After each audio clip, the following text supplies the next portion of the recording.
안녕하세요. 시계토끼 제니쌤입니다. 오늘은 토익 스피킹 7일 안에 벼락치기에서 목표 레벨 받는 방법을 알려드리려고 합니다. 어떤 사람이 적합한지, 과연 정말 되는지, 그리고 구체적으로 어떻게 공부하면 되는지 데이 1부터 데이 7까지 시험장 입실할 때까지 모두 알려드리겠습니다. Stay tuned. 토익 스피킹은 보통 얼마나 오래 준비하냐면요. 일반적으로 학원에 가시면 2주 완성반이나 한 달 완성반이 가장 많거든요. 그래서 평균적으로 10일에서 한 달 정도 준비를 하시는 것 같아요. 자, 그런데 우리는 7일 만에 끝내야 한다는 거죠. 자, 그럼 이 7일 벼락치기에 최적화된 적합한 사람은 어떤 사람인가부터 말씀드릴게요. 첫 번째, 시간이 없는 사람. 이건 뭐 선택권이 없잖아요. 입사 지원이나 인사고과 등 성적 제출 기한이 코앞이라서 일주일 만에 공부해서 바로 내야 돼. 이런 분들은 적합하고 안 하고가 아니라 무조건 해야 되죠. 자, 그런데 여기서 문제는 노베이스인데 상황이 이러신 분들이 있잖아요. 이런 분들이 7일 만에 목표 레벨을 받으실 수 있는 유일한 방법은 절대 시간을 늘리는 겁니다. 하루에 토익 스피킹에 투자할 수 있는 시간을 맥스치로 늘려주세요. 그러면 충분히 포텐을 터뜨리실 수 있습니다. 두 번째로 영어에 어느 정도 기초가 되어 있다. 예를 들면 토익 고득점자나 영어회화 공부 경험이 많다. 어학연수 경험이 있다. 이런 분들은 단기간에 이렇게 하시는 게 오히려 더 적합하실 수도 있습니다. 세 번째로 기존의 토익 스피킹 공부를 이미 해보셨고 시험도 쳤는데 내가 원한 점수보다 조금 못 미쳐서 재시험을 치고자 하시는 분들도 이 7일 완성 플랜이 굉장히 적합하신 분입니다. 자, 그러면 여러분들이 정말 궁금해하시는 이게 정말 가능한가요? 에 대한 얘기를 해보겠습니다. 제가 아는 학생 중에서 영어 스피킹 공부가 처음이었던 국내파 학생이 있었거든요. 그런데 이 학생이 일주일을 투자해서 레벨 7을 받은 경우가 있었습니다. 그런데 이 학생은 하루에 8시간씩 7일을 공부했다라고 합니다. 이처럼 하루에 투자할 수 있는 절대 공부 시간만 좀 있으면 충분히 해내는 사례들이 꽤나 많다라는 거죠. 그리고 사실 한두 달 잡고 공부를 하는데 너무 루즈하게 해. 그런 거에 비해서는 오히려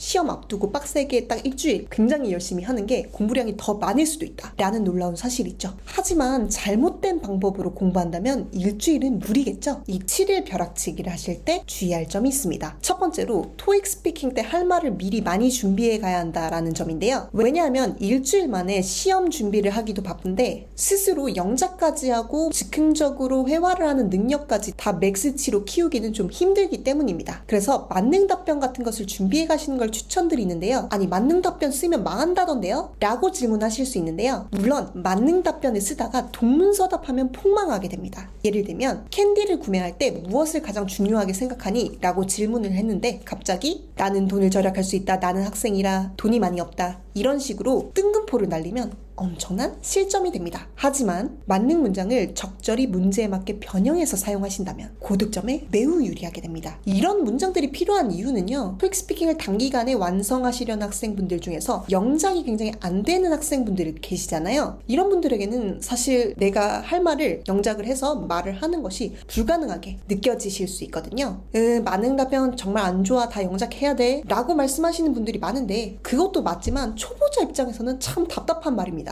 그냥 살기 싫어요. 그래서 만능 문장의 도움을 받으세요. 단 동문서답식으로 그대로 이용하지 마시고 문제에 맞게 적절히 잘 변형해서 이용해주세요. 제 수강생분들 중에는 이 만능 문장을 적절히 잘 이용하셔서 레벨 7 이상의 고득점을 받으신 분들이 굉장히 많습니다. 그래서 만능 문장을 쓰면 무조건 망한다? 절대로 사실이 아니다 라고 말씀드리고 싶어요. 일단 답변을 미리 다 준비해가는 거기 때문에 시험장에서 당황할 확률이 현저하게 줄어듭니다. 그리고 두 번째, 모의고사 연습을 따로 몰아서 하지 말고요. 시간이 많이 없기 때문에 이론 공부하면서 바로 유튜브 모의고사 영상을 파트별로 병행해서 이론 공부하면서 같이 연습하시는 걸 추천드립니다. 자, 이게 무슨 말인지 구체적으로 일자별로 예시를 들어드릴게요. 시험이 매우 급했던 제 수강생 몇 분께 추천을 드려서 이 학생분들이 굉장히 효과를 많이 봤던 루틴입니다. 데이 1부터 7까지 말씀드릴게요. 데이 1. 첫 번째 날은 발음 연습을 하고 스피킹에 적응을 하면서 워밍업을 하는 날입니다. 이날에 파트 1과 파트 2를 완벽하게 마스터하신다고 생각하시면 됩니다. 파트 1 같은 경우에 기초적인 발음 강세 억양을 공부하신 후에 모의고사 파트 1만 3세트를 실제 시험처럼 푸시고 모범 답안을 들으시면서 최대한 유사하게 따라 하시는 겁니다. 파트 1은 기본적으로 잘 읽어주기만 하면 되는 파트이기 때문에 너무 많은 시간을 투자하지 마시고 3세트만 풀어주세요. 파트 2 같은 경우에는 유형을 익히시고 템플릿과 표현 암기가 가장 중요합니다. 그리고 실제 시험처럼 문제를 풀어보시는데요. 파트 2만 10세트를 꼭 풀어보세요.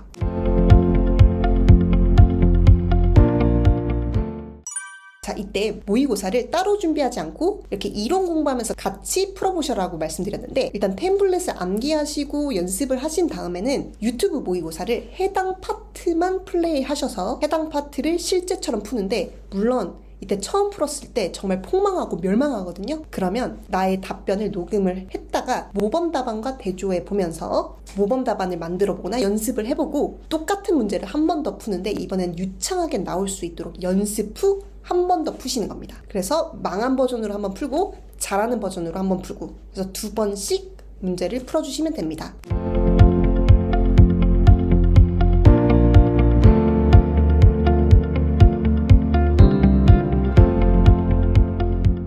데이 2. 두 번째 날은 영어로 자기의 의견을 말하는 토익 스피킹의 중심인 파트 3와 듣기 연습의 시작인 파트 4를 공부를 하시는 날입니다. 파트 3, 4는 일단 유형을 익히셔야 하는데요. 무료 강의 등을 통해서 유형을 익히신 다음에 자주 나오는 문장들을 또 마찬가지로 암기해주세요. 제 채널에서는 파트 3 만능 문장을 제공하고 있는데요. 파트 3와 6는 유사점이 굉장히 많은 파트인지라 파트 3의 만능 문장들을 잘 연습해주시면 6에서도 쓸 수 있고요. 파트 6 만능 문장이 따로 있는데 이것도 잘 연습해두시면 3의 어려운 문제를 해결할 수 있습니다. 그래서 토익 스피킹에서 가장 어려운 파트가 3, 5, 6이기 때문에 파트 3를 잘 해주시면 파트 6에도 도움되니 이게 토익 스피킹의 중심이 되는 것이라 이날 굉장히 열심히 해주시는 것을 추천드립니다. 파트 3가 이렇게 중요하기 때문에 파트 3 같은 경우에는 20세트를 풀어주세요.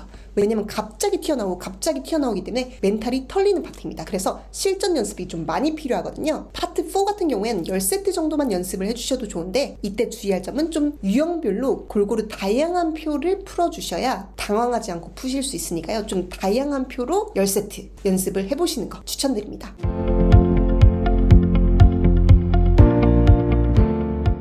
데이 3. 세 번째 날에는 파트 5에만 집중을 하시는데요. 이날 정말 멘탈이 나갈 수 있는 날입니다. 왜냐하면 파트 1, 2, 3, 4는 할만했는데 파트 5부터 개 어렵거든요. 이때 멘탈이 붕괴된다 하면 나만 붕괴된 게 아니구나, 이건 원래 어려운 파트야 하면서 멘탈을 잡아주시면 됩니다. 이날은 일단 유형을 익히시고 템플릿과 해결책 리스트를 반드시 암기해주세요. 그리고 20세트 정도의 문제를 풀어주시는데 이때 듣기 연습을 하시는 것도 같이 병행을 해주시는 겁니다. 20세트나 푸는 이유는 파트 5 듣기에서 대부분 좌절을 하시게 되는데요. 토익 스피킹의 속성이 비슷한 스토리와 표현들이 반복적으로 출제되기 때문에요. 20개 정도의 문제를 보시면 대략적으로 자주 나오는 스토리와 단어들을 꽤 많이 한번 돌리게 되기 때문에 시험장에서도 유사한 문제를 들으시게 될 확률이 높아집니다. 네 번째 날이 밝았습니다. 네 번째 날은 토익 스피킹의 복병이죠. 우리가 파트 5 할 때 이미 멘탈이 한번 나가서 멘탈이 단련이 됐기 때문에 충분히 이겨낼 수 있습니다. 파트 6를 공부하시는 날인데요. 3를 좀 열심히 하셨다면 이날 조금 쉬워지실 겁니다. 유형 설명을 들으시고 템플릿과 유형별 만능 문장을 암기해서 20세트의 문제를 실제처럼 풀어보면서 적용 연습을 해보시는 것을 추천드립니다.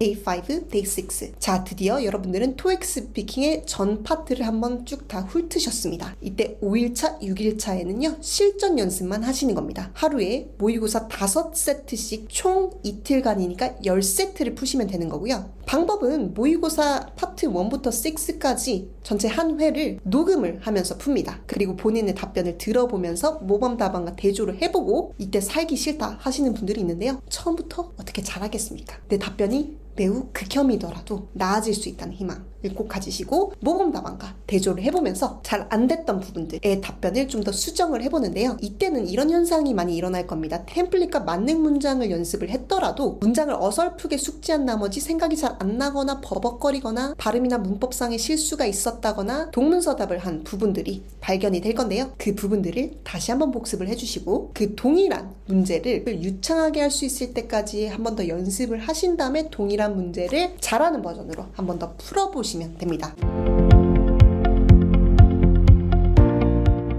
데이 7. 자, 대망의 시험날이죠. 이날에 근데 어려운 모의고사를 너무 많이 풀거나 막 새로운 문제를 와장창 풀어가지고 멘탈이 다 나간 상태로 막 시험장에 가시는 분들이 있는데요. 시험 당일날 가장 중요한 것은 여러분 자신감입니다. 아침에 일어날 때 난 영어를 잘하는 사람이다 하고 일어나주세요. 그리고 당일날 모의고사를 3세트 이상은 풀어보실 필요가 없습니다. 모의고사 푸실 여유가 있다면 한두 세트 풀어보시고요. 이날은 중요한 게 이제껏 배웠던 템플릿과 만능 문장을 최대한 발음을 정확하게 굴려서 여러 번 읽고 입시를 하시는 겁니다. 참, 규정 신분증, 물, 읽을 템플릿을 시험장에 잊지 않고 꼭 가져가시는 것도 중요하겠습니다.